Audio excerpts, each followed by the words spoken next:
وبركاته. وعليكم السلام ورحمة الله وبركاته. الحمد لله رب العالمين، والصلاة والسلام على أشرف الأنبياء والمرسلين سيدنا ونبينا ومولانا محمد وعلى آله الطيبين الطاهرين وأصحابه الأكرمين أجمعين، وعلى من أحبهم وتبعهم بإحسان أجمعين إلى يوم الدين. أما بعد، فأعوذ بالله من الشيطان الرجيم. بسم الله الرحمن الرحيم. وأما بنعمة ربك فحدث. صدق الله العظيم. وقال جل وعلا في شأن حبيبه الكريم: إن الله وملائكته يصلون على النبي يا أيها الذين آمنوا صلوا عليه وسلموا تسليما. اللهم صل على سيدنا محمد وعلى آل سيدنا محمد وبارك وسلم. آیت طریقت اور قید رسالت مآب صلی اللہ علیہ وسلم کمیٹی کے جملہ عہدیداران، ذمہ داران، مکرم حاضرین اور پس پردہ سننے والی عزت مآب مائیں اور بہنیں، آپ نے آج کے اس عظیم الشان جلسے میں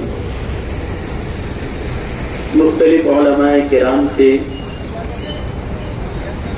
الگ الگ اصلاح اعمال و عقائد پر خطابات سماعت فرمائے ہیں.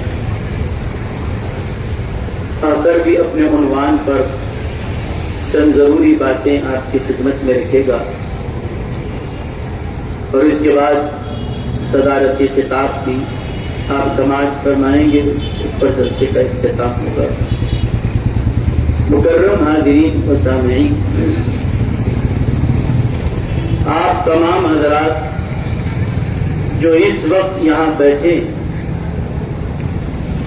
پورے چین سکون کے ساتھ اطمینان سے آپ بیٹھے ہوئے ہیں، اس کی ایک وجہ یہ ہے کہ آپ آئے ہیں تو جلسہ سننے کے لیے آئے ہیں، ذکر رسول سننے کے لیے. سننا تو ہے، لیکن رات کے اس وقت بھی آپ سکون سے کیوں بیٹھے ہوئے؟ تو ان میں اکثریت وہ ہے جو اس لیے سکون سے بیٹھے ہیں کہ کل سنڈے. اگر کل تعطیل نہ ہوتی تو پھر یہ جو اتنا بڑا مجموعہ مجھے دکھائی دے رہا ہے، شاید حضور کے نام پہ تو مر مٹنے کے لیے غلام ہمیشہ تیار رہتا ہے، لیکن کچھ ذمہ داریاں نوکری کی، ملازمت کی ہے، اس لیے جتنا وقت ہو سکتا ہے دے کر اس کے بعد کل کی مصروفیت کے پیش نظر کالج کے بچے بھی یہاں بیٹھے ہیں سکون سے، اس لیے کہ کل چھٹی. ملازمت کرنے والے، نوکری کرنے والے بھی اسی لیے سکون سے بیٹھے، اور جلسہ کرنے والے بھی آج کی رات کا انتخاب اسی لیے کیے کہ کل چھٹی ہے، سکون سے آپ بیٹھ سکتے. لیکن میں آپ کی توجہ اس بات کی طرف لے جانا چاہتا ہوں،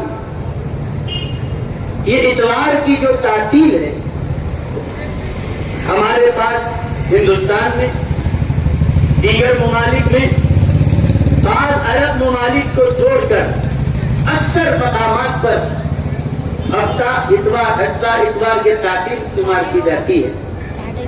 کیا آپ کو پتا ہے کہ یہ دنیا میں اتوار کے دن تعطیل کیوں رکھی جاتی ہے؟ کیوں ہے یہ تعطیل؟ کیا مقصد ہے اس کے پیچھے؟ ہم یہ سمجھتے ہیں کہ بس اتوار سب بند، ہم بھی بند، چھٹی کا دن ہے، لیکن کبھی ہم اس کے پیچھے کیا فکر ہے، یہ اتوار ہی کو کیوں تعطیل ہے، کبھی ہم نے اس کے اوپر توجہ نہیں کی. الا ماشاء اللہ بعض حضرات جانتے، لیکن اکثریت نہیں جانتی کہ یہ کیوں تعطیل رکھی گئی ہے. آپ کہیں گے کہ آج کے جلسے سے اس تعطیل کا کیا لینا دینا؟ ہاں، بالکل ڈائریکٹ کنیکشن ہے. اور اس لیے کہ عیسائی اتوار کے دن کو اپنے لیے عید کا اور متبرک اور احترام والا دن مانتے، اور یہودی ہفتے کا دن ان کے لیے احترام والا، عزت والا اور وہ عظمت والا اس کو مانتے.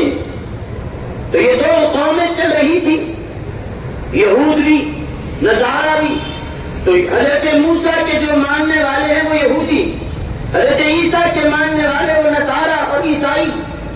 تو یہودیوں نے یوم السبت یعنی ہفتے کو اپنے لیے متبرک دن انہوں نے قرار دیا، اور ان کے پاس ہفتے کا دن ایک الگ حیثیت رکھتا ہے. تو وہ اپنے پاس اس کو ایک عبادت کا دن اور خاص مذہبی دن مانتے ہیں. اور آج جہاں جہاں یہودیوں کا اثر ہے وہاں وہاں ہفتے کی چھٹی کو انہوں نے منوایا ہے اور دے رہے ہیں. جتنے ملٹی نیشنل کمپنیز میں ہمارے بھائی کام کر رہے ہیں ان کو ہفتے کو چھٹی ہے، لیکن اس چھٹی کے پیچھے راز یہ ہے تو یہودیوں کا مقدس دن. عیسائیوں کے پاس ان کے مذہب میں اتوار کا دن ان کے پاس مقدس ہے، وہ اس کو مذہبی دن مانتے ہیں اور اس دن وہ تعطیل کرتے ہیں. تو انہوں نے اپنے مذہب کی جو چیز تھی صرف اپنے حد تک نہیں رکھی، پوری دنیا میں منوایا ہے. جب یہ دونوں قومیں اپنی اپنی شناخت کے ساتھ زندگی گزار رہے تھے، ہمارے آقا سیدنا محمد رسول اللہ صلی اللہ علیہ وسلم تشریف لائے، اور آپ نے جب یہ دیکھا کہ ہفتے کے دن کو یہودی اپنے لیے خاص کر چکے ہیں اور اتوار کا دن عیسائیوں نے اپنے لیے خاص کر لیا، اللہ تعالیٰ نے ہمارے نبی کریم صلی اللہ علیہ وسلم کو بھی ایک خاص دن عطا فرمایا. کہا کہ حبیب اگر ہفتہ ان کے لیے خاص ہے، اتوار ان کے لیے خاص ہے، پیارے ہم آپ کو چنا دیتے ہیں اور اس دن کو سارے دنوں کا سردار بناتے ہیں. سبحان اللہ، سبحان اللہ، سارے دنوں کا سردار بناتے ہیں. سبحان اللہ. تو لہذا اب دیکھیے آپ، ہم کو اپنے اندر کتنی اسپیڈ پیدا کرنے کی ضرورت ہے. یاد رکھیے، جیسے ہفتے کا دن یہودیوں نے اپنے لیے خاص کر لیا، اتوار کا دن عیسائیوں نے اپنے لیے خاص کر لیا، تو اس کے بعد ہفتہ یہ لے لیے، اتوار یہ لے لیے. تو ہونا تو یہ چاہیے تھا کہ پیر کا دن ہم لے لیتے تاکہ پورے سیکوینس میں آ جائیں، لیکن حالانکہ وہ دن بھی لیا جا سکتا ہے. پیر کا دن ہمارے نزدیک بڑا ہی محترم ہے، اس لیے کہ اللہ کے رسول صلی اللہ علیہ وسلم اس دن پیدا ہوئے. قرآن کی آیت جو سب سے پہلے اتری وہ پیر ہی کا دن تھا. حضور مدینہ طیبہ جب آئے تو وہ پیر ہی کا دن تھا. تو اسلام کے اندر دوشنبہ اور یعنی پیر کا دن بہت مقدس ہے، کیونکہ سب سے پہلی قرآن کی آیت بھی اسی دن اتری، حضور پیدا بھی اسی دن ہوئے، دنیا سے تشریف لے گئے وہی دن تھا، مدینہ تشریف لائے وہی دن تھا. اگر جو حیثیت ہمارے پاس جمعہ کے دن کی ہے وہی حیثیت پیر کو بھی دی جا سکتی تھی، لیکن اللہ کے رسول علیہ السلام نے جمعہ کا انتخاب کر کے بتایا پیر کو اگر یہ درجہ دے دیا جائے تو یہودی کے بعد عیسائی آئیں گے، عیسائیوں کے بعد مسلمان آئیں گے۔ میں اپنی امت کو پیچھے رکھنا نہیں چاہتا، یہودی اور عیسائیوں سے آگے رکھ کر پہلے جمعہ آئے گا، بعد میں ساری قومیں آئیں گی۔ نعرے تکبیر، نعرے تکبیر، نعرے رسالت۔ حالانکہ اگر وہی جو جمعہ کی 2 رکعت نمازیں ہیں وہ پیر کے دن رکھ دی جاتی، اسی کو منتخب کر لیا جاتا تو ہونا بھی یہ چاہیے تھا۔ حضور یہ فرماتے تھے تو میری پیدائش کا دن ہے، اس لحاظ سے اسی کو مقدس بنا دیا جائے گا، اسی کو محترم بنا دیا جائے گا۔ لیکن یہ ہو سکتا تھا، لیکن حضور صلی اللہ علیہ وسلم نے اس کے علاوہ جمعہ کے دن کا انتخاب کیا اور بتایا، یہ بتانے کے لیے کہ میں اپنی امت کو دیگر قوموں سے پیچھے لانے کے لیے نہیں، یہ آئے ہیں میری امت سب سے اخیر میں، جنت میں سب سے آگے پہلے داخل کراؤں گا، اور دنیا میں بھی رہے تو میری امت آگے رہے۔ اسی لیے آپ نے ایک دن پہلے کا مقرر کرنا، لیکن کوئی شخص ہے۔ اب جیسے میرا عنوان یہ ہے اعتراضات کے جوابات دینا، میں اسی میں بنا ہوا ہوں، اسی کے ساتھ چلوں گا۔ اب کوئی یہ اعتراض کر سکتا ہے کہ دیکھیے محترم، خاموش بیٹھو بیٹے، خاموش بیٹھو۔ دیکھیے پیر کا دن حضور کی پیدائش کا ہے نا، یہ بھی نظر انداز کیا گیا۔ جمعہ کو دے دیا، اللہ نے جمعہ کو مقرر کر دیا۔ حضور کی پیدائش کا دن اگر اہمیت والا ہوتا تو پہلے ہو یا آخر میں اس کو چھوڑ دیا جاتا، اسی کو لے لیا جاتا نا۔ ہو سکتا ہے اعتراض اور کوئی کر بھی سکتا ہے، لیکن یاد رکھیے اگر کوئی اعتراض کرنے والا اعتراض کر بھی رہا ہے، کرنے والا کرتے رہے، اللہ تعالیٰ نے حضرت غوث اعظم کے خادموں میں ایسوں کو پیدا کیا ہے اور کرتا رہے گا کہ جب جب یہ زبانیں کھلتی رہے گی غوث اعظم کا فیضان بولتا رہے گا، خواجہ اعظم کا فیضان بولتا رہے گا، شیخ الاسلام کا فیضان بولتا رہے گا۔ اگر کوئی کہے گی اگر حضور کی پیدائش کا دن اہمیت والا ہو جاتا رہتا تو پھر رہنے کو بعد میں اسی دن کو اسلامی دن قرار دے دیا جاتا، جمعہ کو نہیں چنا جاتا۔ تو یاد رکھیے آپ یہ اعتراض کر کے اپنے دل کی بھڑاس کو نکال سکتے ہیں، لیکن عقیدہ اہل سنت سے اور اہل سنت کے افکار و نظریات سے منہ نہیں موڑ سکتے، نہ ہی کسی کو ہٹایا جا سکتا۔ کیوں؟ کیونکہ سنیے حدیث شریف میں ہے، صحیح مسلم ہے، جمعہ کا دن کیوں چنا گیا؟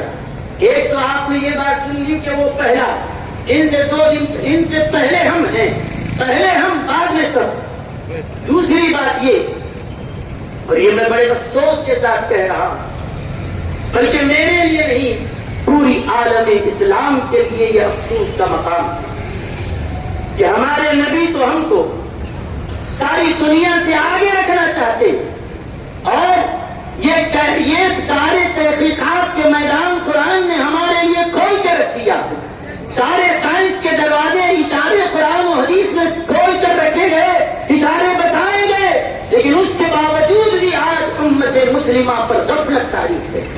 آج تو ہونا یہ چاہیے کہ جو نبی ہمیں دیگر قوموں سے دنوں میں بھی پیچھے رہنے نہیں دیتے، دل بھی ہو تو تم آگے ہو، لیکن آج حال یہ ہے، ہونا تو یہ چاہیے تھا کہ چاند پہ پہنچنے والا کوئی پہلے مسلمان شخص ہوتا، بعد میں کوئی اور قومیں جاتی، اس لیے کہ چاند تک پہنچنے کا جو راز ہے، یہ سورج تک پہنچنے کی جس کی پلاننگ ہے، یہ کسی اور نے نہیں، یہ قرآن نے راستہ بتایا ہے، یہ قرآن نے راستہ بتایا ہے، اور کوئی جا سکتا ہے یا نہیں جا سکتا، قرآن نے تو اشارہ دے دیا، لیکن میرے نبی تو معراج میں اس سے آگے گزر کر بتا دیے ہیں کہ ایک بتا سکتا ہے، تحقیق کر کے میں نے یہ راستہ تو کھولا ہے، تم بھی تحقیق کر کے آ سکتے ہو، معجزہ تو ملا ہے، لیکن اس سے پہلے بتاؤ کس کو ایسا عروج نصیب ہوا تھا؟ کوئی نہیں گیا تھا، لیکن ہونا وہ چاہیے جس نبی نے اپنے اشارے سے چاند کے جو ٹکڑے کیا ہے ہم معجزہ سنتے ہیں، اسی نبی کا حق تھا کہ سب سے پہلے چاند پر تحقیق کے لیے وہ پہنچتے۔ لیکن یاد رکھو اللہ تعالی کے یہاں قاعدہ ہے الیس للانسان الا ما سعی، انسان کے لیے وہی ہے جو کوشش کرتا ہے وہ پاتا ہے۔ اب کوشش کرنے والا مسلمان ہو تو مسلمان ترقی کرے گا، کوشش کرنے والا غیر مسلم ہو تو غیر مسلم ترقی کرے گا۔ اللہ فرماتا ہے ہم محنت کرنے والے کی محنت کو ضائع نہیں کرتے، جو محنت کر کے آگے بڑھتا ہے آگے بڑھے۔ تو میرے بزرگوں اور دوستوں، تو شاید کسی کے ذہن میں یہ بات آئے کہ بھائی پیر کے دن کو چن لیا جا سکتا تھا لیکن کیوں نہیں چنا گیا؟ اس کا مطلب یہ ہوا کہ وہ میلاد کا دن ایسی کوئی اہمیت والا نہیں ہے، اسی لیے چھوڑ دیا گیا ہے۔ تو یاد رکھیے یہ کہہ کر کہ پیر کے دن کو چھوڑ دیا گیا ہے، آپ میلاد کے بیان کو چھوڑ نہیں سکتے، اس لیے کہ جیسا جمعہ میلاد کا دن ہے پیر بھی میلاد ہی کا دن ہے۔ آپ کہیں گے کیسے؟ ایسے کہ میلاد ہم پیر کا دن ہمارے آقا علیہ السلام کی پیدائش کا دن ہے اور جمعہ کا دن ہمارے والد حضرت آدم کی پیدائش کا دن۔ اور حضور صلی اللہ علیہ وسلم نے ساتھ ہی فرمایا کہ دیکھو جمعہ یہ دنوں کا سردار ہے، یہ سید الایام ہے۔ کیوں سید الایام ہے؟ جمعہ کا دن سردار کیوں بنا؟ فرماتے ہیں یہ وہ دن ہے کہ جس دن حضرت آدم پیدا ہوئے، یہ وہ دن ہے جس دن حضرت آدم علیہ السلام دنیا میں آئے تب بھی جمعہ کا دن تھا، اور پیدا کیے گئے تب بھی جمعہ کا دن تھا۔ اور پھر دیگر روایتوں میں آیا ہے حضرت موسیٰ علیہ السلام کو جو اللہ نے نجات عطا فرمائی، فرعون کو ڈرایا، حضرت موسیٰ کو نجات دی، یہ دن بھی جمعہ کا تھا۔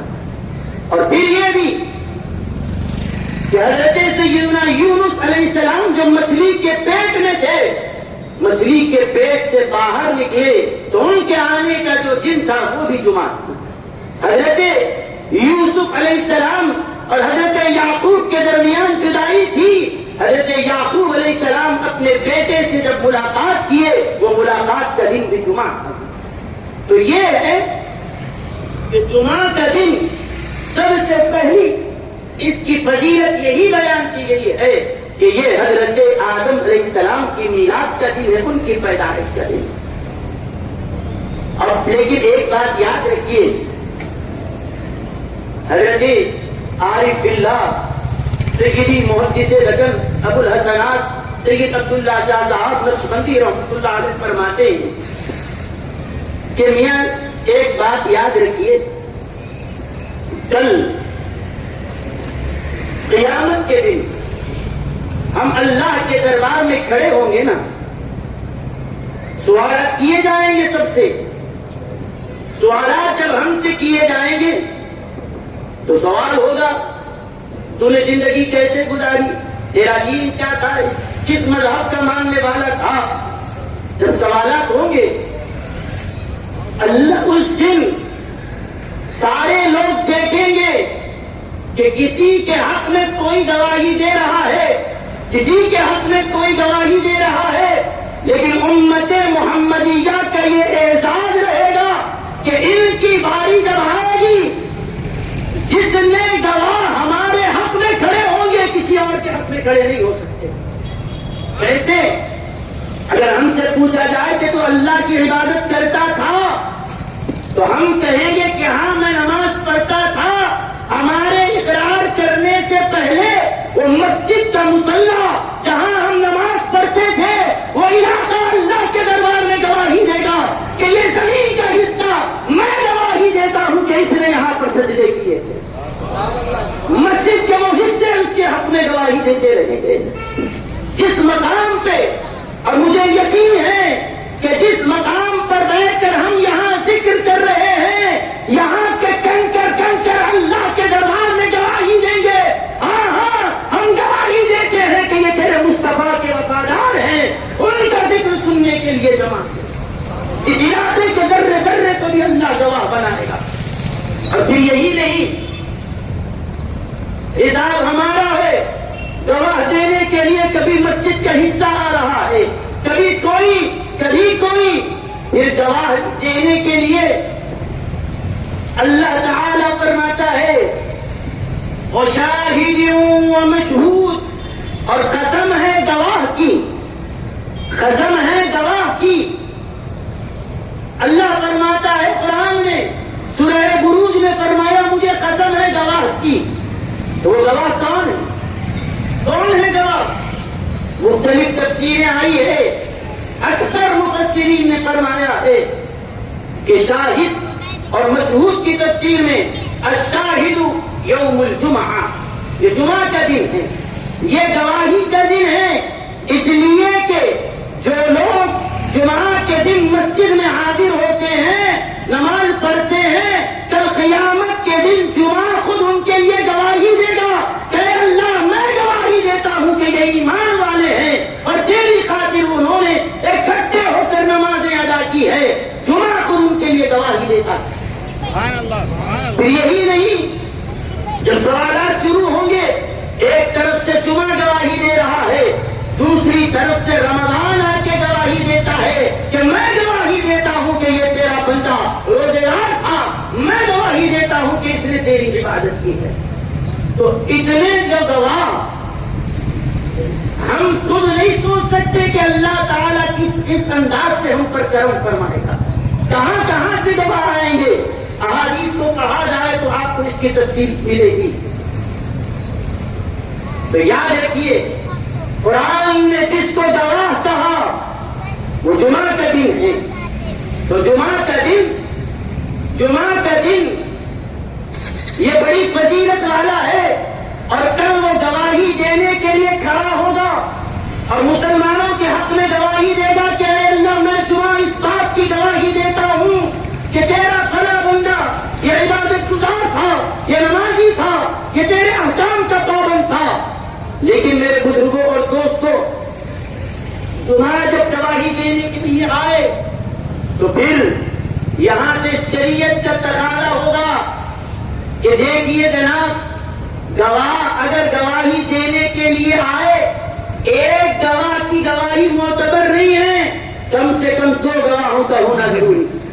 آپ دیکھتے ہوں گے نکاح کے موقع پر کتنے گواہ رکھے جاتے ہیں؟ 2. تو شریعت کا ضابطہ ہے، قرآن کا حکم ہے وَأَشْهِدُوا ذَوَيْ عَدْلٍ مِّنكُمْ اور وَاسْتَشْهِدُوا شَهِيدَيْنِ مِن رِّجَالِكُمْ. قرآن نے فیصلہ کیا کہ 2 عادل گواہ ہو. لیکن یہاں جو ہمارے لیے قرآن میں جس کو گواہ کہا گیا ہے، جس کو شاہد کہا ہے، وہ تو صرف ایک ہی ہے، جمعہ. رمضان کی گواہی بھی ہے لیکن قرآن نے اس کو شاہد نہیں کہا، وہ گواہی دینے والے. مسجد کا حصہ بھی گواہی دے گا لیکن قرآن نے اس کو شاہد نہیں کہا ہے. لیکن اب ایک گواہ تو ہو گیا اور دوسرے گواہ کی ضرورت ہے جو اس امت کے افراد کے حق میں گواہی دے.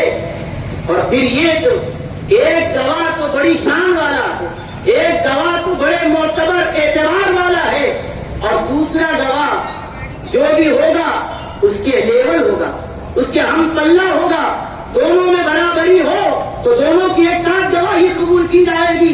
اسی لیے ایک گواہ تو جمعہ کی شکل میں ہے اور بڑا مضبوط ہے، اس لیے کہ وہ حضرت آدم کی پیدائش کا دن سکتا.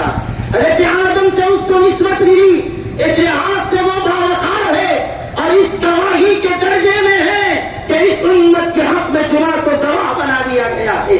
لیکن ایک گواہ کی گواہی پر فیصلہ نہیں ہوتا. اب دوسرا گواہ کس کو لیا جائے؟ کہا ہفتے کو، اتوار کو، یا منگل کو، یا چہارسنڈے کو، یا جمعرات کو، کس کو لیا جائے؟ حضرت محدث رجب فرماتے ہیں اللہ تعالیٰ نے اس کے لیے پیر کا انتخاب فرمایا. 2 شنبے کو چن لیا، لیکن 2 شنبے میں ایسا کیا ہوا ہے؟ ایسا جمعہ کے دن تو حضرت آدم پیدا ہوئے، جمعہ کے دن قیامت بھی آئے گی، جمعہ کے دن وہ دنیا میں اتارے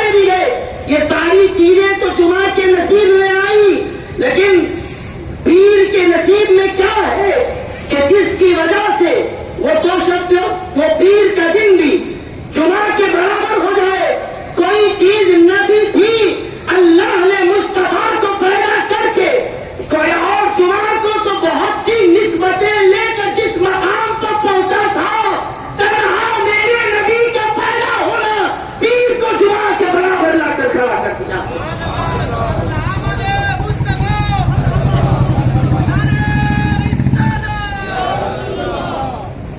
تو اب قیامت کے دن یہاں جمعہ جب گواہی دے گا، اعلان ہوگا گواہی تو دو کی معتبر ہوگی، اللہ فرمائے گا وہ دن بھی آئے جس دن میرا حبیب دنیا میں پیدا ہوا ہے۔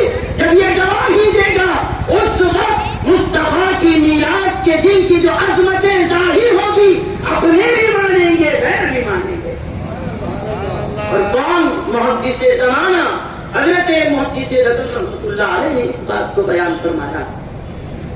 اس کے بعد میں آپ کو آگے لیے چلتا ہوں کہ لوگ یہ سمجھتے ہیں کہ جب بھی کہیں عید میلاد النبی، کہتے بھائی یہ بات نہیں، عید تو صرف دو ہی، عید تو صرف دو ہی ہے، یہ تیسری عید آپ کے پاس کہاں سے آ گئی؟ تو آپ ایک بات یاد رکھیے، یہ بات جو کہی جا رہی ہے یہ خود صحیح نہیں ہے کہ عید دو ہی ہے۔ کیا جمعہ عید المومنین نہیں کہلاتا؟ بولیے، کیا جمعہ تو عید المومنین کہتے ہیں یا نہیں ہے؟ تو پھر آپ جو بولے صرف دو عید، آپ کو اپنے الفاظ واپس لینے پڑیں، یا پھر کہہ دو کہ جمعہ عید المومنین نہیں ہے۔ جب عید ہے تو پھر یہ بھی ذہن سے ہٹا دو کہ عید صرف دو عید ہے، تیسری کوئی عید نہیں ہے۔ یہ آپ کا اعتراض غلط ہے، یہی پر یہ دم توڑ دیا اعتراض، کوئی حقیقت ہی نہیں رکھی، کیونکہ جمعہ خود آپ کے سامنے موجود ہے، یہ اس کو عید المومنین کہا گیا ہے۔ تو میرے بزرگوں اور دوستوں، اب آئیے میں آپ کو قرآن کی طرف لے کر چلتا ہوں۔ جہاں سے میں نے اپنی گفتگو کا آغاز کیا تھا وہ کیا تھا کہ کل کیا دن ہے؟ اتوار۔ اتوار کو مقدس کیوں کہا جاتا ہے عیسائیوں کے پاس؟ تو دیکھیے قرآن کریم سورہ مائدہ آیت نمبر 114، حضرت عیسیٰ علیہ السلام کے پاس ان کے ماننے والے آئے اور آ کر کہنے لگے کہ اے عیسیٰ، اے پیغمبر، هل يستطيع ربك ان ينزل علينا مائدة من السماء، کہنے لگے اے عیسیٰ، کیا آپ کا رب اس بات کی طاقت رکھتا ہے کہ ہمارے لیے آسمان سے کوئی ایک دسترخوان نازل کرے؟ کیا آپ کا خدا ایسا کر سکتا ہے؟ کہا کیوں ایسے مطالعہ لے کر رہے ہو؟ کیا اللہ پر ایمان نہیں ہے؟ اللہ قدرت والا ہے۔ کہا کہ ایمان تو ہے، لیکن ہم کو بھی اللہ کے پاس سے نعمتیں ملے، دستر آئے ہم خود کھائیں گے، اور ہر وقت جب دستر اترتا رہے گا دلوں کو اطمینان بھی ہوگا کہ ہمارا مذہب حق ہے، اور لوگ جو دیکھیں گے وہ بھی دیکھ کے کہیں گے کہ یہ سچے لوگ ہیں، تبھی تو اللہ کے پاس سے ان کے لیے دستر اتر رہا ہے، رزق آ رہا ہے۔ وہ مطالبہ کرنے والے کون تھے؟ وہ کوئی کافر نہیں تھے، حضرت عیسیٰ کے ماننے والے تھے، اللہ پہ ایمان تھا، تبھی تو کہتے ہیں کہ اللہ اتار سکتا ہے۔ اب حضرت عیسیٰ کے پاس گئے، حضرت عیسیٰ کے ماننے والے تھے، اب ان کا مطالبہ سن لیا۔ اب حضرت عیسیٰ علیہ السلام دعا کر رہے، کہنے لگے وَإِذْ قَالَ اللَّهُ، کہنے لگے کہ اے اللہ، وَإِذْ قَالَ اللَّهُمَّ رَبَّنَا انزل علینا مائدة من السماء، دعا کرنے لگے اے اللہ، اے ہمارے پروردگار، ہمارے اوپر دسترخوان نازل فرما، ہمارے لیے دستر نازل فرما۔ یہ دعا کرنے سے پہلے ایک بات میں آپ کے حوالے کر رہا ہوں، دستر کون لوگ چاہتے تھے؟ عیسائی قوم چاہتی تھی کہ دستر ہمیں مل جائے۔ وہ اللہ کے ماننے والے تھے یا انکار کرنے والے تھے؟ ماننے والے تھے، کیونکہ ان کا ذکر ہے اس سے پہلی بار آیت میں قال الحواریون، حواریین تھے، حضرت عیسیٰ کے چہیتے لوگ تھے، وہ حضرت عیسیٰ کے خاص لوگ تھے۔ انہوں نے کہا کہ دستر نازل کیا جائے، اور قرآن نے ان کے الفاظ کو اپنے اندر جگہ بھی دی اور انہوں نے جو کہا اس کو نقل بھی کیا، بیان کیا. یاد رکھو دستر جس کو چاہیے تھا وہ بھی خدا کے ماننے والے تھے. دستر جس کو چاہیے تھا وہ بھی ایک خدا کے ماننے والے، وہ اپنے نبی پر ایمان رکھنے والے تھے. لیکن انہوں نے جب یہ نعمت اللہ کے دربار سے حاصل کرنا چاہی، یہ نہیں کہا کہ اے عیسیٰ ہم اللہ کو ماننے والے ہیں، ڈائریکٹ ہم دعا کر لیں گے اللہ اتار دے گا، ڈائریکٹ ہم مان لیں گے اللہ دے دے گا، ہمیں کسی وسیلے کی ضرورت نہیں ہے، کسی واسطے کی ضرورت نہیں ہے. یہ کہہ سکتے تھے لیکن قرآن نے بیان کیا وہ لوگ آئے حضرت عیسیٰ کے پاس اور آ کر کہا ہے عیسیٰ تم دو نہیں کہا کہ آپ دعا کرو اللہ سے. جب اللہ ہی سے ماننا ہے تو زبان حضرت عیسیٰ کی کیوں خود مان لے؟ کیا اللہ ان کا رب نہیں ہے؟ کیا خدا پر وہ ایمان نہیں لائے تھے؟ آج ہم کو یہی تو کہا جاتا ہے آپ نبی کے وسیلے کی طرف کیوں جاتے ہیں، آپ فلاں ولی کے وسیلے کی طرف کیوں جاتے ہیں؟ کیا اللہ آپ کی نہیں سنتا؟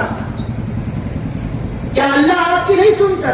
کیا وہ تمہارا خدا نہیں ہے؟ کیا تم اس کے بندے نہیں ہو؟ جب تم سب اس کے بندے ہو تو ڈائریکٹ مانگو، کسی اور کی ضرورت نہیں ہے. لیکن حضرت عیسیٰ نے یہ نہیں کہا کہ میرے پاس کیوں آتے ہو، جاؤ ڈائریکٹ اللہ سے مانگو. نہیں، خود حضرت عیسیٰ نے مانگا بھی دعا، اور جب دعا کر رہے ہیں اللہ نے یہ نہیں فرمایا عیسیٰ جس کے پیٹ میں درد ہے وہ خود اپنے مرض کے بارے میں کہے، آپ اس میں کیوں کہتے ہو؟ جس کو مانگنا ہے خود مانگو. اللہ نے بھی نہیں روکا اور یہ روک کر بتایا.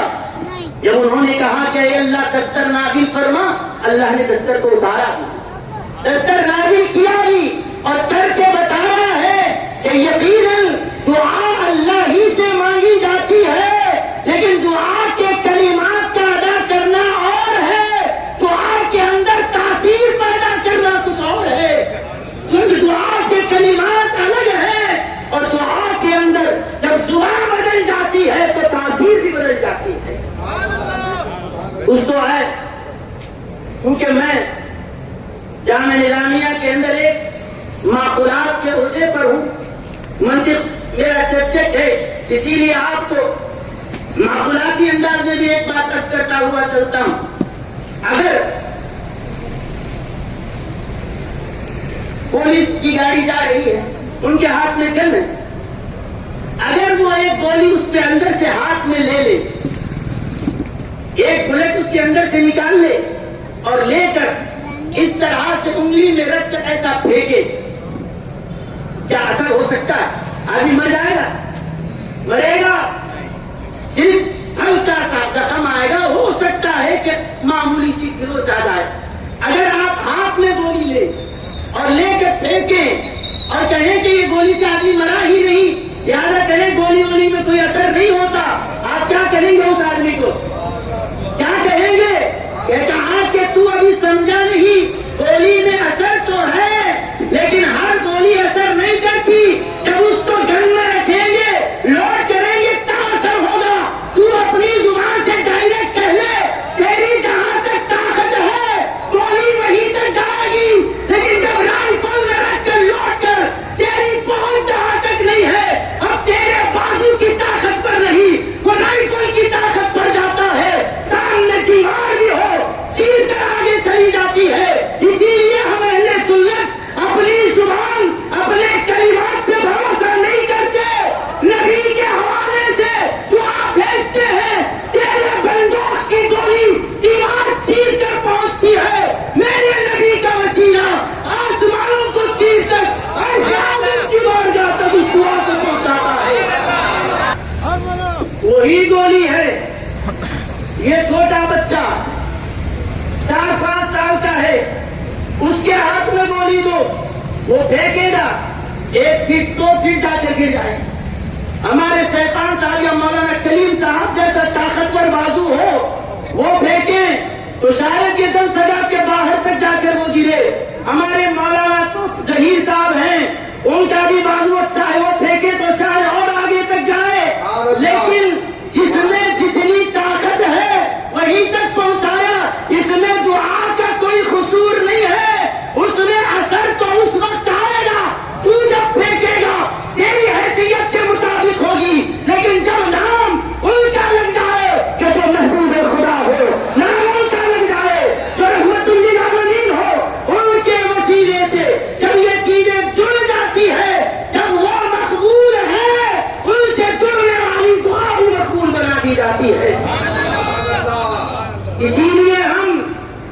گھر میں بیٹھ کے بھی دعا کر سکتے ہیں, مسجد میں بیٹھ کے بھی دعا کر سکتے ہیں, یہاں بیٹھ کر بھی دعا کر سکتے ہیں, لیکن اللہ کے محبوب کے آستانے پر, کسی ولی کے آستانے پر جا کر مانگتے تو خدا سے ہی ہے, لیکن اثر کا وہی ہے جو خالی پھینکنے میں اور بندوق میں رکھ کے شوٹ کرنے میں جو فرق ہے, یہی فرق اس کے اندر بلکہ اس سے زیادہ ہے. میں تو صرف مثال دینے کے لیے کہا. میرے بزرگوں کو دوستوں, نعرے تکبیر, نعرے رسالت, نعرے رسالت, نعرے حیدری, نعرے حسین, یا حسین. اس کے بعد دیکھیے آپ, قوم آئی حضرت عیسیٰ کے پاس اور کہنے لگے اے عیسیٰ آپ دعا کر دیں اللہ ہم پر دسترخوان نازل فرمائے. اب حضرت عیسیٰ نے کہا یہ کہتا وسیلہ جاؤ سیدھا ڈائریکٹ اللہ کے پاس. یہ یاد رکھیے آپ کے جو عقیدہ جو نظریہ پیش کر رہے ہیں نہ شریعت محمدیہ میں قبول ہے نہ شریعت عیسائیہ میں قبول ہے. نہ حضرت عیسیٰ کی شریعت میں یہ تھا نہ ہماری شریعت میں ہے. اور اس کے بعد آگے چلیے کہ حضرت عیسیٰ نے دعا کر دی اور دعا کرتے وقت انہوں نے یہ کہا کہ مولا دیکھیے کوئی مسئلہ نہیں ہے میرے لیے, آپ حضرت بس اس سے زیادہ ٹھنڈک مجھے آپ کی توجہ میں, آپ ادھر متوجہ ہو جائے وہ چھوڑ دیجیے, کوئی مسئلہ نہیں. دیکھیے میرے بزرگوں اور دوستوں, حضرت عیسیٰ علیہ السلام دعا کر رہی ہے ربنا انزل علینا مائدۃ من السماء. کون سے سورے میں ہے یہ؟ سورہ مائدہ آیت نمبر 116. یہ یاد رکھ لیجیے.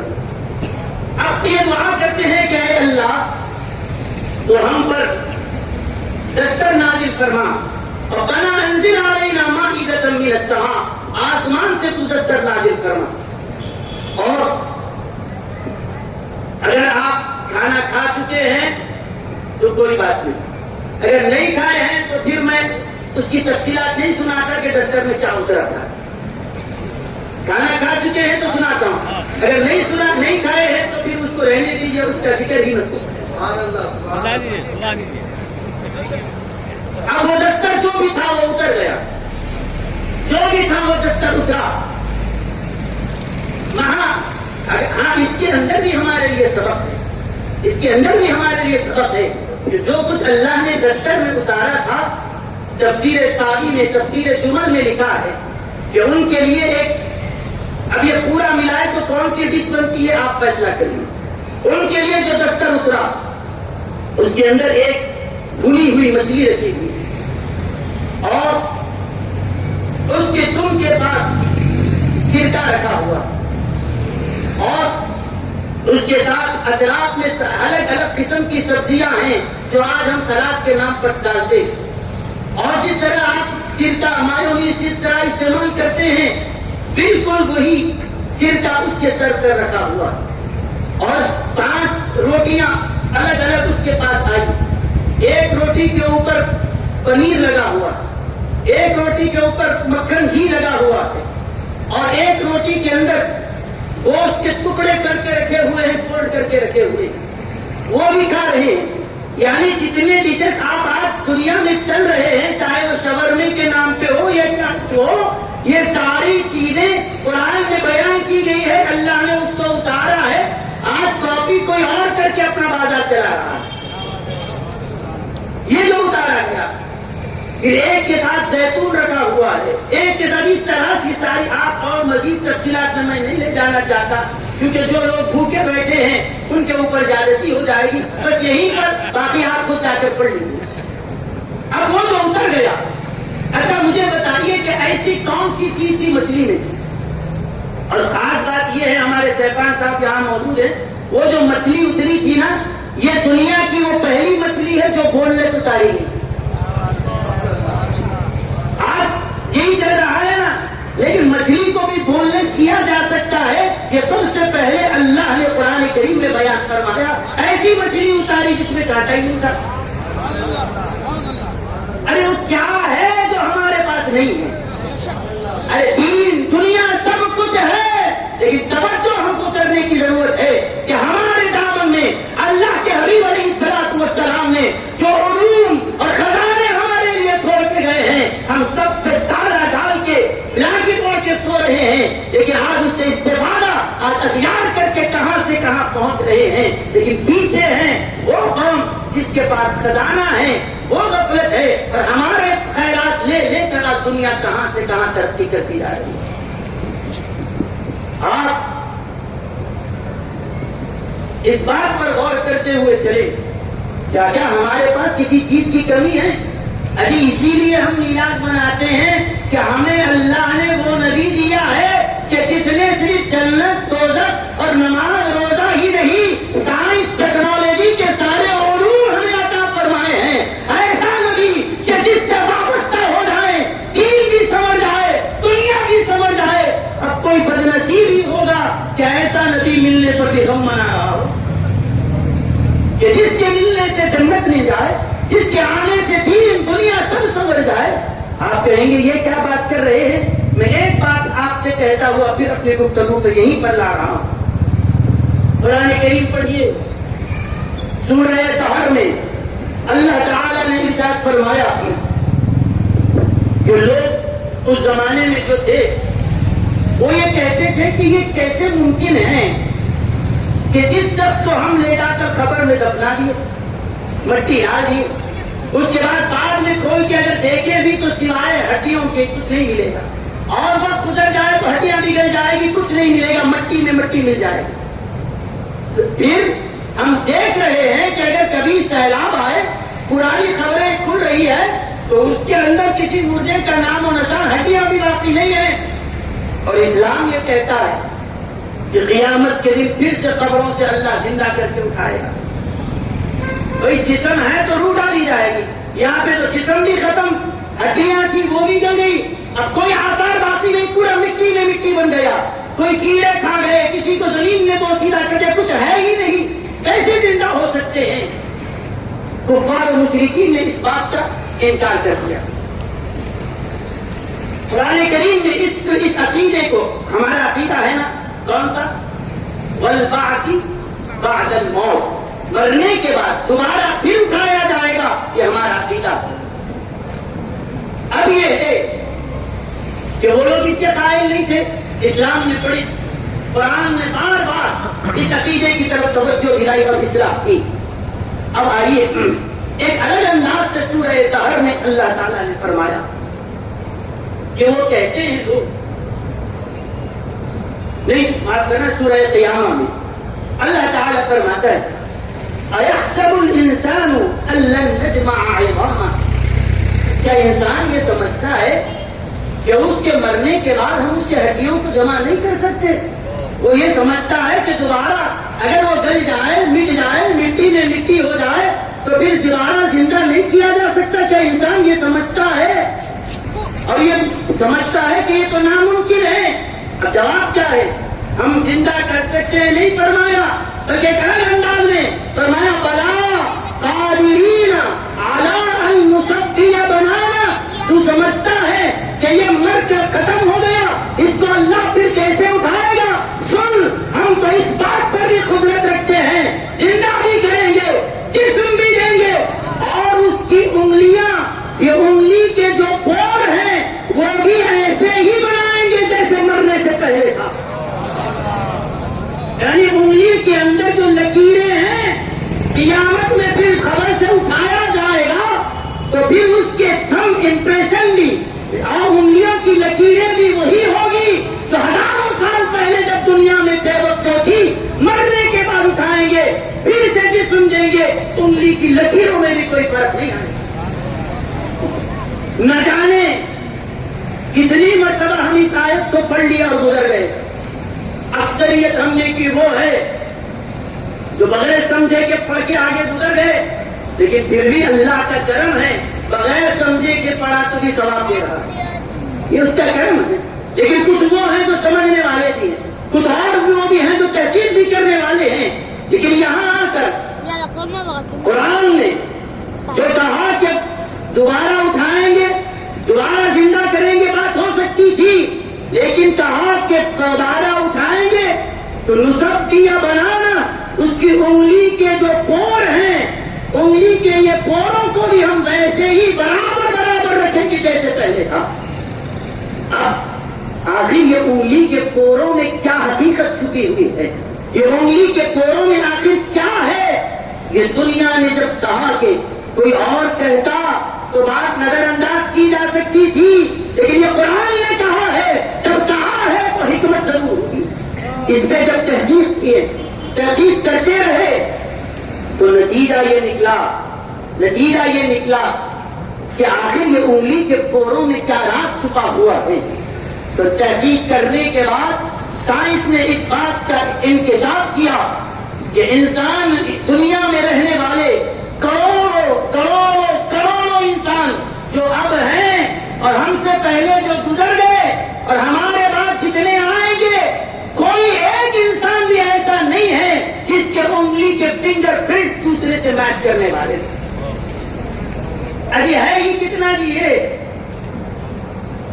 ایک انچ، اس سے کم کے حصے میں قدرت نے اپنی قدرت کا ایسا نمونہ چھپا کر رکھا ہے کہ پوری دنیا کے جو لوگ آج زندہ ہیں اور ہم سے پہلے مر گئے، بس ان لکیروں میں اتنا کمال ہے کہ ہماری فنگر پرنٹ اس سے میچ نہیں کرتے اور اس کے ان سے میچ نہیں کرتے، چاہے دنیا میں کہیں ہو۔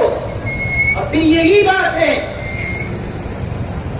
باپ ہو تو باپ کا فنگر پرنٹ بیٹے سے میچ نہیں کرتا، بیٹے کا فنگر پرنٹ باپ سے میچ نہیں کرتا۔ ابھی یہ سمجھ بھی نہیں پائے کہ تیسری بات یہ بھی دیکھیں، اگر کسی وجہ سے انگلی کٹ گئی، انگلی جل گئی، چمڑی چلے بھی گئی، اب نئی چمڑی آتی ہے، وہی فنگر پرنٹس آتے ہیں جو پہلے تھے، بدلتے نہیں ہیں۔ ارے ذرا سی ایک لکیر یہاں سے وہاں ہو جائے تو پھر مس میچ ہو جائے گی، لیکن وہی برابر ہے۔ جو دم آپ نے لگایا وہی جگہ پر مشین پہ لگائی، آپ کو برابر بتائے گا، یہی ہے، بدلا نہیں۔ ہر آدمی کا یہ مختلف ہوتا ہے۔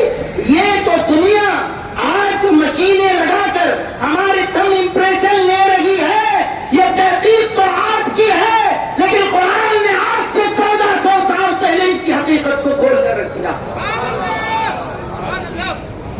تو آپ بتائیں کہ وہ نبی آئے، وہ نبی 11 ربیع الاول کو وہ آئے، صرف جنت کی بشارت، نماز روزہ ہی نہیں، ہمیں تو سائنس کا علوم بھی دیے ہیں، ٹیکنالوجی بھی سکھائی ہے۔ وہ کیا ہے جو نبی نے ہمیں دی ہے؟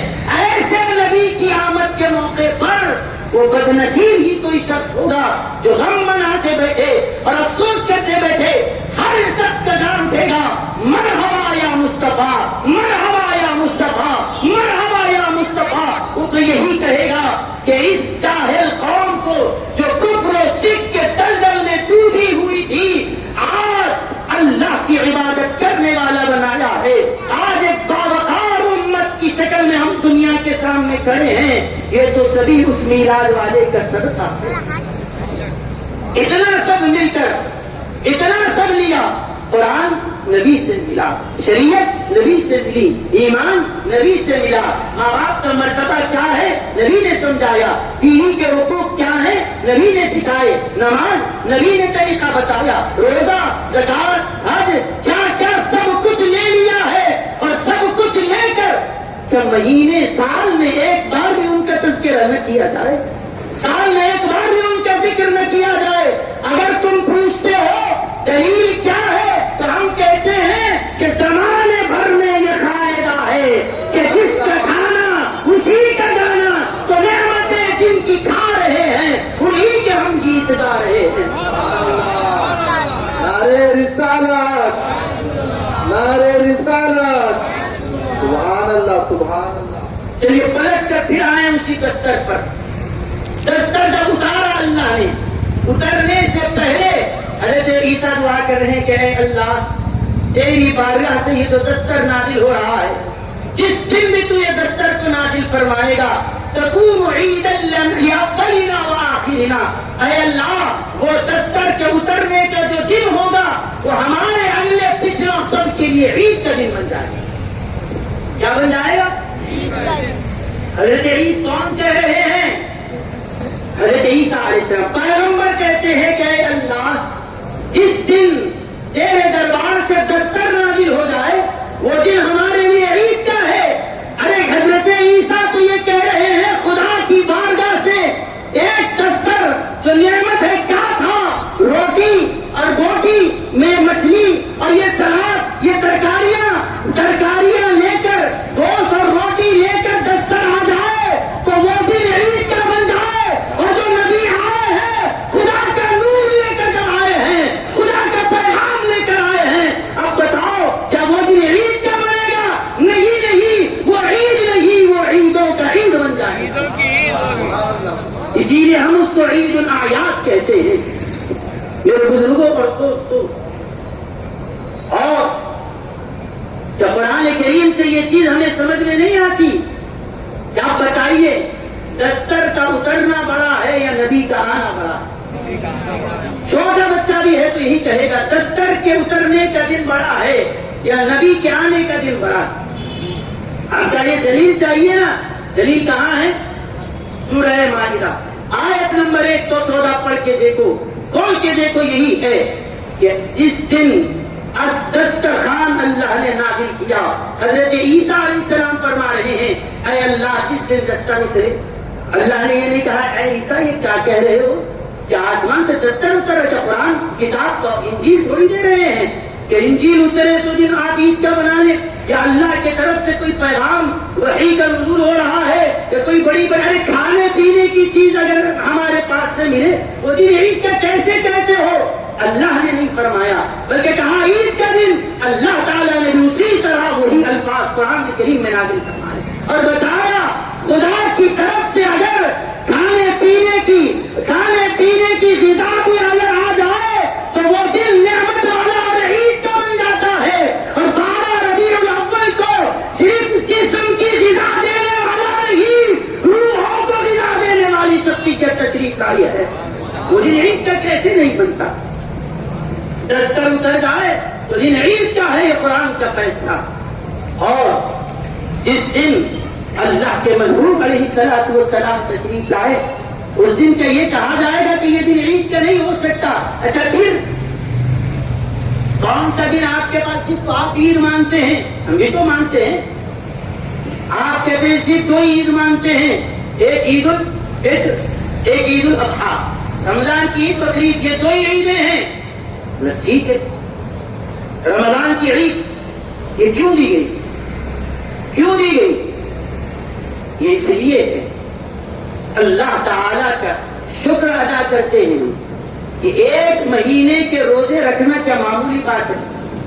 ایسے کھاتے پیتے لوگ 3 بجے رات کو جا کے دیکھو ہوٹلیں کھل نظر آ رہی، 2 بجے رات تک، دن میں دیکھو صبح رات تمام ہوٹلیں کھل ہے، صبح اٹھتے ہی دیکھو سوچی کی دکان پہ پھر بھیڑ لگی ہوئی ہے، دوپہر میں ہر وقت کھانے والی یہ قوم اگر 1 مہینہ روزہ رکھ رہی ہے تو یہ خدا کا انعام، اس کی توفیق ہے کہ نہیں؟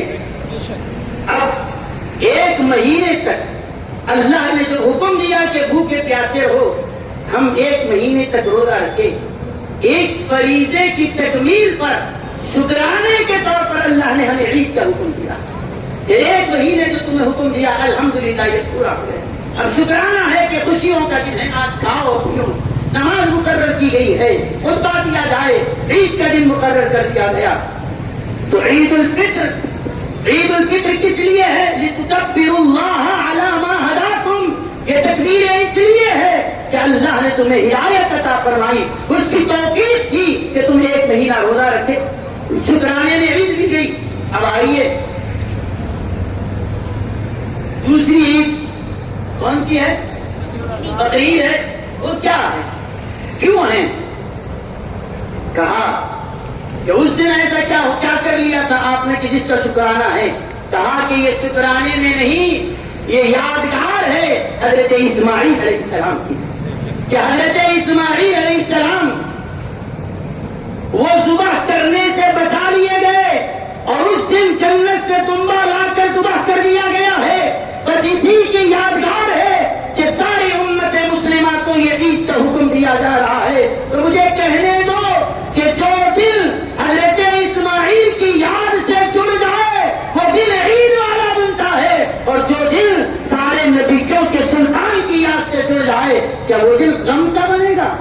کیا وہ دن ماتم کرنے کا بنے گا؟ پھر نہیں کہ ایک رمضان کے 1 مہینہ روزہ رکھ لیے، وہ کمپلیٹ ہو گیا، شکرانے کے طور پر جو دن مل رہا ہے وہ عید کا بنایا گیا، اور 12 ربیع الاول کو جو ذات گرامی تشریف لائی ہے، صرف ایک روزے کی تکمیل نہیں، ایک نماز کی تکمیل نہیں، پورے دین کی تکمیل انہیں سے ہوئی ہے۔ کیا وہ دن خوشی والا نہیں ہوگا؟ کیا وہ دن مسرت والا نہیں ہوگا؟ تو میرے بزرگوں اور دوستوں، اب یہ بات ہے کہ وقت کافی ہو چکا ہے، میں اپنی گفتگو کو بس آخری بات پر ختم کر رہا ہوں۔ ایک اعتراض جو عام طور پہ کیا جاتا ہے اس کا جواب دے کر گفتگو ختم کر رہا ہوں کہ یہ سوال ہے کہ آپ عید کیوں مناتے ہیں؟ ہم کہتے ہیں کہ دیکھیے، اللہ تعالیٰ نے قرآن کریم میں سورہ ضحیٰ میں فرمایا وَأَمَّا بِنِعْمَتِ رَبِّكَ فَحَدِّثْ، اللہ کی نعمت کا خوب چرچا کرو۔ قرآن نے کیا فرمایا ہے؟ سورہ ضحیٰ میں اللہ کی نعمت کا چرچا کیا جائے، اللہ کے نعمتوں کو بیان کرو، چرچا کرو۔ اب مجھے آپ بتائیے، حضور صلی اللہ علیہ وسلم کا پیدا ہونا اللہ کی نعمت ہے یا نہیں؟ بولیے۔ اور قرآن کہتا ہے جو اللہ کی نعمت تم کو ملی ہے اس کا چرچا کرو۔ تو ہم حضور کو میلاد وہی مناتے ہیں جو حضور کو اللہ کی نعمت سمجھتے ہیں، اور اللہ کا حکم ہے خدا کی نعمت کا خوب چرچا کرو۔ ٹھیک ہے، اگر یہ نعمت ہے اسی لیے آپ چرچا کر رہے ہیں تو پھر یہ اعتراض کیا جاتا ہے نماز بھی تو نعمت ہے نا، نماز نعمت ہے کہ نہیں؟ نماز کی بھی میلاد مناؤ۔ کعبہ میں نعمت ہے کہ نہیں؟ ہاں نعمت ہے، کعبے کی بھی میلاد کرو۔ اور قرآن نعمت ہے کہ نہیں ہے؟ ہاں نعمت ہے، اس کی بھی میلاد کرو۔ یہ جو جس انداز سے اعتراضات کیے جاتے ہیں اس کا میں ایک سمپل سا جواب آپ کو دیتا ہوا گفتگو ختم کر رہا ہوں، وہ یہ ہے کہ یاد رکھیے جتنی نعمتیں اللہ تعالیٰ نے ہمیں عطا فرمائی ہے وہ ساری نعمتوں کی اصل حضور صلی اللہ علیہ وسلم کی ذات ہے۔ آپ کہیں گے قرآن اتنی بڑی نعمت ہے، ہاں کہ ہاں قرآن یقیناً بہت بڑی نعمت ہے، لیکن اللہ نے ہم کو ڈائریکٹ نہیں دیا، نبی کے وسیلے سے دیا، وہ بھی نبی کے ذریعے سے دیا ہے۔ تو اسی لیے ہم جو نعمتوں کی سردار ہیں، آئیے پہلے اسی سے آغاز کریں، بعد میں ساری نعمتوں کا شکر سب کیا کریں گے، ہم بھی کریں گے، آپ بھی کریے، لیکن ساری نعمتوں کی جو اثر ہے پہلے اس کا تو شکر ادا کیا جائے۔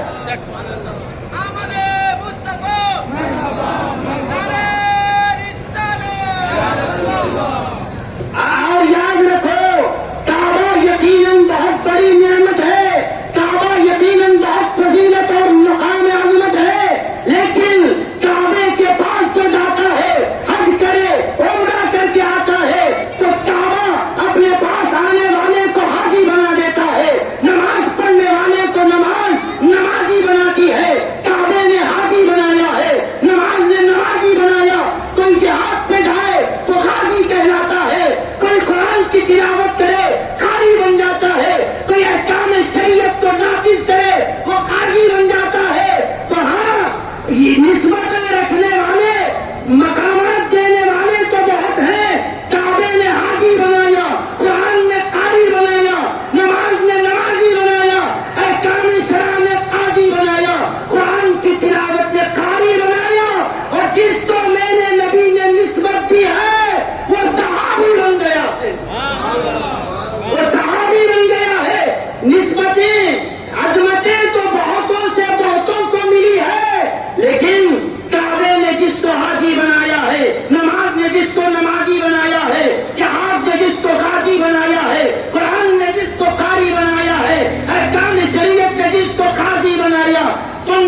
کر سکتی. اور وہ کون ہے؟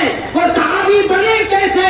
وہ صاحب ایمان جس پر میرے نبی نے ایک نظر ڈال دی ہے یا اس نے چہرے مصطفیٰ کو دیکھا ہے، وہ صحابی بن گیا اور وہ مقام پا لیا ہے کہ دنیا بھر کے یہ سارے لوگ مل کر اس صحابی کی برابری نہیں کر سکتے.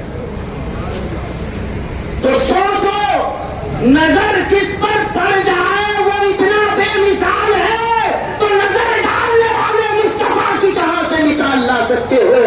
تو ان کے مقام و مرتبے کی کون برابری کر سکتا ہے؟ نہ کوئی اس کو سمجھ سکتا ہے، نہ کوئی اس کو سمجھا سکتا ہے.